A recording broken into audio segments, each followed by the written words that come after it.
I had always dreamed of owning a vintage sports car, and one day I came across a beautifully restored red Corvette. Despite being over 20 years old, it looked as if it had just rolled off the assembly line. I bought it instantly and asked the previous owner how he kept it in such mint condition. He gave me an unusual tip. Whenever it's about to rain, rub some olive oil on it. That evening, my girlfriend invited me to dinner at her parents' house, so I decided to take my new car for a spin. Just before we entered, she gave me a warning.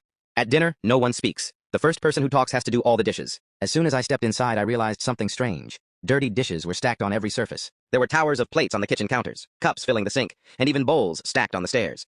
Clearly, this rule had been in place for a while. We sat down and the silence was intense. No one spoke. I decided to test the waters. I leaned over and kissed my girlfriend. Nothing. Then I casually placed my hand on her leg. Still, silence. Feeling adventurous, I lifted her onto the table and made love to her right there in front of her stunned parents. She looked embarrassed. Her mom gasped, and her dad clenched his fists, but no one said a word. Frustrated, I glanced out the window and noticed dark clouds forming. Remembering the car owner's advice, I pulled a small bottle of olive oil from my pocket and began rubbing it on my Corvette through the open window. Suddenly, the father slammed his fists on the table and shouted, "Fine, I'll wash the damn dishes."